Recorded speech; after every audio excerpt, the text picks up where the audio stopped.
వాతం, knee pain, joint pains కు ఎటువంటి సైడ్ ఎఫెక్ట్స్ లేకుండా శాశ్వత పరిష్కారం హోమియో కేర్ ఇంటర్నేషనల్. నమస్కారం సార్. స్వామి శరణమయ్యప్ప. కొన్నిసార్లు మనకి తెలియకుండానే జరిగిపోతూ ఉంటాయి. అలానే అంటే ప్రతి ఒక్క మనిషికి తన వాల్యూ కొన్ని సందర్భాల్లో గుర్తొస్తూ ఉంటుంది. అరే, ప్రతి వస్తువుకి ఒక వాల్యూ ఉంటుంది, ఒక ప్రైస్ ఉంటుంది. మనం ఇంత చీప్గా అయిపోయామా వీళ్ళ కింద అన్న సందర్భాలు ఎదురుతూ ఉంటాయి. మన వాల్యూ మనం ఎలా తెలుసుకోవాలి అంటారు సార్? ప్రతి మనిషి తెలుసుకోవాల్సిన పాయింట్ ఇది. పుట్టగానే మనము ఒక విలువతో పుడతాము. ఆ విలువని మనం పెంచుకుంటూ పోవడమే మన పని. ఓకే, మనం ఎంత మన విలువని పెంచుకుంటామో అంత జీవితంలో సక్సెస్ అయినట్టు. ఎలా పెంచుకోవాలి? మన విలువను పెంచుకోవాలి అంటే ఫస్ట్ మానసికంగా మనం చాలా విషయాలు అర్థం చేసుకునే కెపాసిటీ రావాలి. ఎప్పుడైతే మనం మానసికంగా ఎదగమో మన విలువ ఎదగదు. చిన్న వాటికి మనని మనం ఇచ్చేసుకుంటూ పోతే, అందుకే అంటాను there is called an emotional quotient and emotional strength. ఈ ఎమోషనల్ స్ట్రెంగ్త్ మనలో పెరిగినప్పుడు చిన్న వాటికి మనం బానిసైపోం. ఎప్పుడైతే బానిసగా ఉంటామో మన విలువ పడిపోతుంది. అంతే కదా, లోయెస్ట్ క్యాడర్లో ఉన్నామనుకో మన విలువ తగ్గి ఉంటుంది. మనం దేనికి బానిస అవుతామో తెలుసుకుంటే మన విలువ తెలుస్తుంది మనకి. దేనికి బానిస అవుతామో మన మైండ్లో ఉండే సెన్సరీ ప్లెజర్స్కి మనం బానిస అవుతాం. సెన్సరీ ప్లెజర్స్కి బానిస అయినప్పుడు అది దక్కించుకోవడం కోసం ఏదైనా చేస్తాం. సపోజ్ ఒక అమ్మాయిని లవ్ చేశాడు, ఒక అమ్మాయి ఒక అబ్బాయిని లవ్ చేసింది. వాడు ఎంత తిట్టినా వాడితోనే ఉండాలని, ఆమె ఎంత తిట్టినా ఆమె వెనకాలే పడాలని ట్రై చేస్తుంటారు కొంతమంది. అంటే వాళ్ళ విలువ ఆ సెన్సరీ ప్రెషర్, ఆ అమ్మాయి బ్యూటీ కోసము, ఆ అబ్బాయి ఇష్టము అనే ఒక ఫ్యాక్టర్కి అంటుకుపోయి వాళ్ళ విలువ అక్కడితో ఆగిపోతుంది అనమాట. సో ఎప్పుడైతే ఎమోషనల్ స్ట్రెంగ్త్ ఉండదో వాళ్ళు ఏమైపోతుంటే ఎంతకన్నా దిగజారి వాళ్ళు అమ్మేసుకునే స్థితికి వస్తారు. బానిస అయిపోతారు. దేనికి బానిస? వాళ్ళకి కాదు, వాళ్ళ గురించి మన మైండ్లో పెట్టుకున్న ఆలోచనకి బానిస. చాలా ఇంపార్టెంట్. ఈ ఆలోచన అది నా విలువ ఇంతేనా అని తెలియనివ్వదు. వాళ్ళ కోసం చేస్తున్నాను, వాళ్ళు చీకొట్టినా నా వాడే కదా, నా గర్ల్ ఫ్రెండే కదా అనే ఒక దాంట్లోకి వెళ్ళిపోతారు. ఎప్పుడైతే నీ విలువ నువ్వు తెలుసుకునే ప్రయత్నం చెయ్యవో నీ విలువ పడిపోతూ ఉంటుంది. అక్కడే ఉందనుకుంటాం, ఉండదు, పడిపోతూ ఉంటుంది. నీకు చాలా కామన్ అయిపోయినవి పట్టించుకో, విలువ ఉండదు. నీ దగ్గర ఒక కొత్త కారు కొనుక్కున్నావు అనుకో, ఫస్ట్లో కొత్త కారు అని ఉంటుంది. తర్వాత అలవాటు అయిపోయింది అనుకో, దాని పెద్ద విలువ ఉండదన్నమాట. అలాగే మనం కూడా ఇతరుల జీవితంలో పడిపోతూ ఉంటాం, అక్కడే ఉండం. అక్కడ ఉండాలి అంటే ఓకే, అదే విలువ ఉండాలి పెరగాలి అంటే నిజంగా నీ పర్సనల్ విలువ పెరగాలి. పర్సనల్ విలువ పెరగాలి అంటే నెంబర్ 1 వచ్చేసి స్కిల్.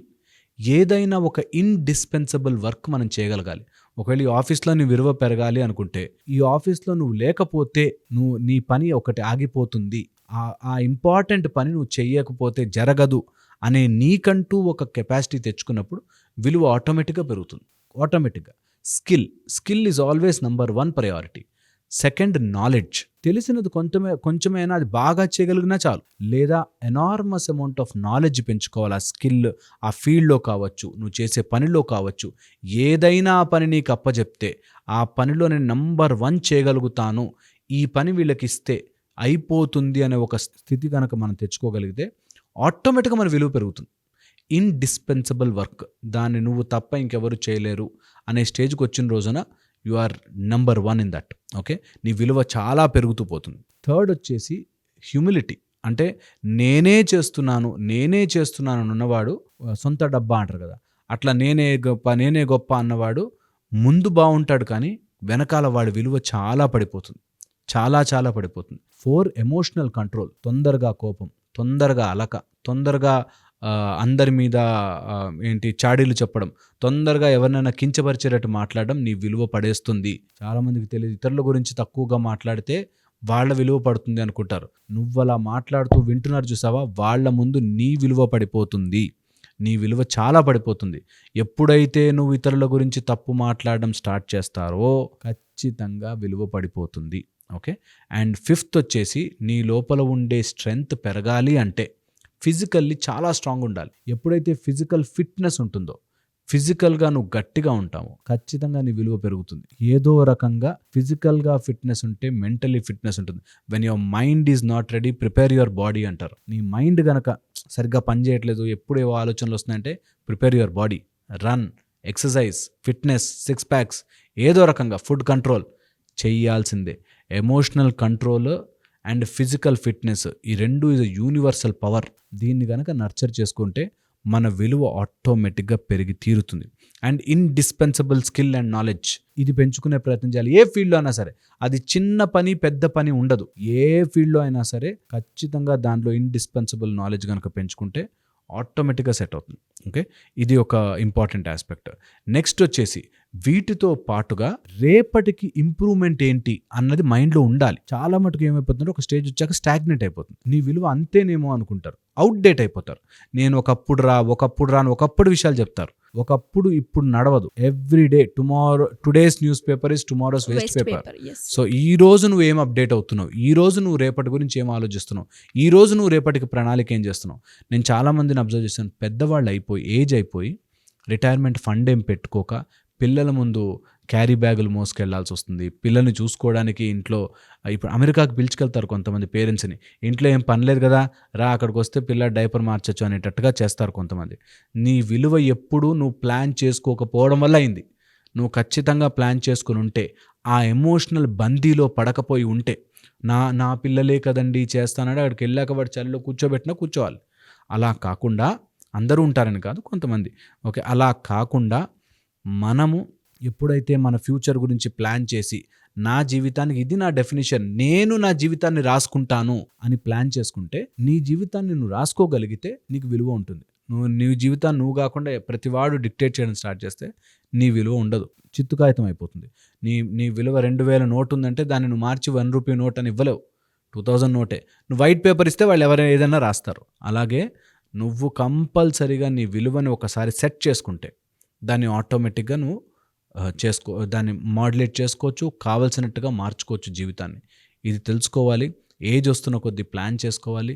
అమ్మాయిలు ప్లాన్ చేసుకోవాలి. ఒకవేళ ఫైనాన్షియల్ ఇండిపెండెన్స్ కావాలంటే ఎలా చేస్తా, నేను డబ్బులు ఎలా సంపాదించుకుంటా, ఒకవేళ నాకు ఇవ్వకపోతే నా పరిస్థితి ఏంటి, నేనేం చేసుకోవచ్చు, ఇలాంటి ప్లాన్ చేసుకోవాలి ఖచ్చితంగా.